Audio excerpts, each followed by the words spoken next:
بسم الله الرحمن الرحيم. صباح الفل، صباح ابيض بخطين حمر. ده صوت الشارع الزملكاوي، واحنا بنتكلم عن صوت الشارع الزملكاوي. هو معمول ليه؟ معمول عشان الناس العظيمه دي، الزملكاويه العظيمه دي. احنا نازلين نشوف كل زملكاوي عظيم في مكانه، مكان شغله. انا معايا النهارده عم محمود، اعظم زملكاوي موجود هنا في اسكندريه، وتحديدا في المنظره. يا محمود، عم محمود، بعد اذنك يا محمود، عايزين كلمه. اتفضل.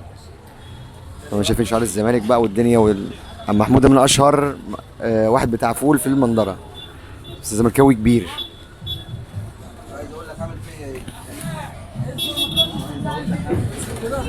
بس عم محمود شغال اهو، بص. علم الزمالك منور.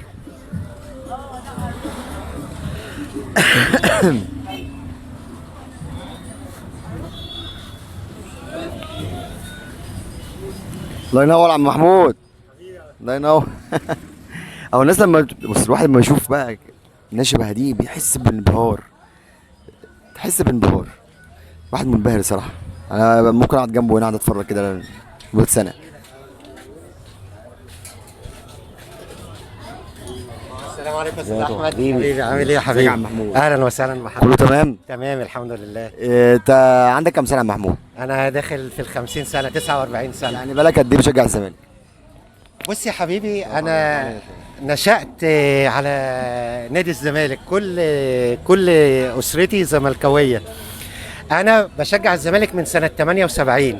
يعني شفت حسن شحاته وكابتن حسن شحاته، طبعا كابتن فاروق جعفر، الكابتن عادل المأمور، الكابتن ابراهيم يوسف، كابتن محمد صلاح، كابتن علي خليل. كابتن علي خليل من الناس اللي بحبها جدا. واستمتعت فعلا. كانت مدرسة الفن والهندسة، كابتن طه بسري، كابتن محمد حلمي. ديت انا الناس دي اتفرجت عليها وعلى الكورة الجميلة بجد يعني. طب انت ايه رايك في الزمالك زمان؟ انت كنت بتشوف مين كان نجمك المفضل مثلا؟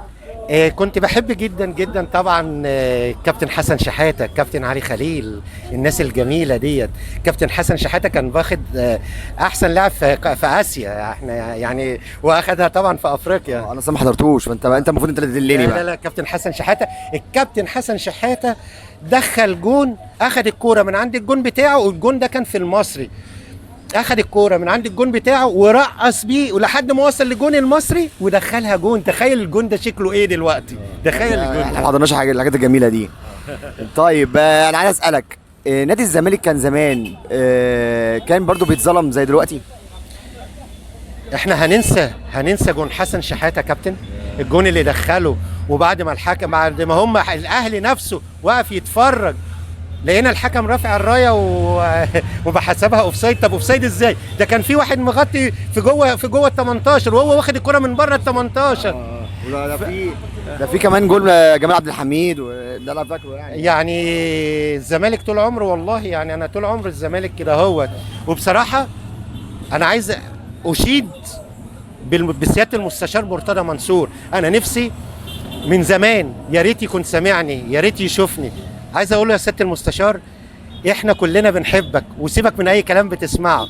احنا شفنا الخير وانت موجود في النادي دوت. طب ثواني. انا اعرف انت هتقول ايه؟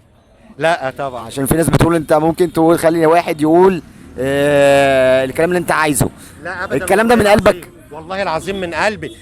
اقسم بالله ان سياده المستشار مرتضى منصور، لو انا نايم بحلم كده، مش هحلم باللعيبه اللي جابها لنادي الزمالك. حصل. هو دلوقتي احنا فاكر انت لما احنا وقعنا في العشيه السوداء، كنا بندور على لعيبه نص ملعب بعد تامر عبد الحميد ما وقع، مش لاقيين. طبعا مفيش فلوس، مفيش. يعني انا مش عايز اجيب اسامي، بس هو يعني رئيس النادي الاخير قبل طبعا سياده المستشار مرتضى منصور. يا عم ممدوح عباس. انا مش عايز اجيب اسامي، بس انا تخيلت ان النادي خلاص كان هيقفل الابواب من بره، يعني ما كانش فيه لا كوره، الدنيا اسودت، لا كوره ولا يد ولا طايره ولا سله ولا اي لعبه خالص. يعني سياده المستشار مرتضى منصور احيا الالعاب دي. ولذلك ان انت بتلاقي اهلاويه كتير يجوا يقولوا لك انت لو سياده المستشار دوت يمشي من النادي النادي ده هيبقى كويس. طب يبقى كويس ازاي اذا كان هو اللي جايب حقه، هو اللي جايب اللعيبه دي، هو اللي احيا الالعاب الجماعيه من اول وجديد، يد وسله وطايره وقدم طبعا، والالعاب الفرديه. يعني ازاي؟ طب يمشي ازاي؟ انا يا سياده المستشار بقول لك، انا لو عضو، انا بشجع الزمالك من 78، لو عضو في نادي الزمالك عايز اقول لكل الزملكاويه سياده المستشار مرتضى منصور ده انتخبوه. اقول ايه؟ يا ربنا يديله العمر كله، لان الراجل ده عمل حاجات جميله للزمالك، حاجات مش هنحلم بيها. الله ينور عليك يا عم محمود. طب انت شفت نادي الزمالك قبل كده دخلته؟ لا بصراحه يعني حلمي ان انا ادخله بصراحه. طيب انا دخلته قبل ودخلته بعد. طب انت كل الكلام اللي انت بتقوله ده وانت ما دخلتش نادي الزمالك قبل كده وما دخلتش بعد كده، وما بالك بقى لما انت تخش نادي الزمالك وتشوف بقى الانشاءات اللي موجوده، الطفره الانشائيه، وتشوف أنا على اليوتيوب بشوف كل حاجه سياده المستشار. متابع. طبعا بشوف الانشاءات اللي عاملها، وهيعمل لنا استاد طبعا لينا احنا بقى، استاد خاص بينا للنادي الزمالك. حلمك ده؟ طبعا حلم كل الزملكاويه. طبعا يبقى نادي لينا ده. يعني اقول لك ايه، وقضيه نادي القرن وبعدين سياده المستشار المرتضى منصور ما بيسيبش حاجه خالص طبعا. نادي القرن ما سابوش، عامل لنا نادي، عامل لنا ملعب، عمل لنا نادي اجتماعي بيكون فيه موجود كل المحبين لنادي الزمالك. تمام. انت ايه رايك في الاداء الفني للفرقه بتاعت نادي الزمالك؟ انا دلوقتي مبسوط جدا جدا جدا جدا لنادي الزمالك، لانه كان في فتره من الفترات القريبه كان واقع قوي، والحمد لله رب العالمين. لا النهارده النادي الزمالك يعتبر من الانديه الجميله على مستوى افريقيا والشرق الاوسط.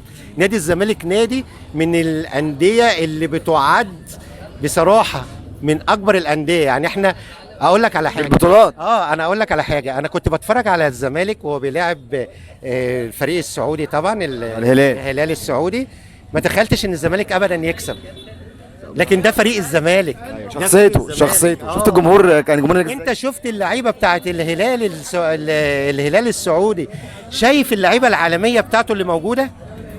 طب ده هنطبقوه باللعيبه بتاعت الفانيلا وروح الفانيلا بقى واللعب بتاعنا طبعا، وشخصيه الزمالك طبعا. والله الزمالك ده في دم، بيجري في دم الزمالك عم محمود. بص انا بقول لكم، عم محمود انا اعرفه دايما اجيب من عنده الفول بتاعي من المنظره، يعني من زملكاوي عظيم.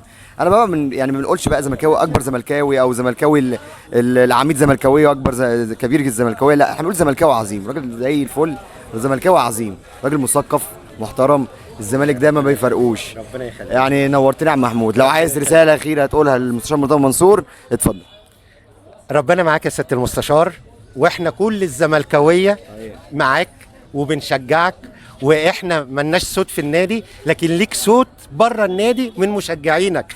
احنا معاك، ربنا معاك ان شاء الله، وان شاء الله من اعلى لاعلى. وكفايه ان احنا نقول ان رئيس النادي بتاعنا المستشار مرتضى منصور.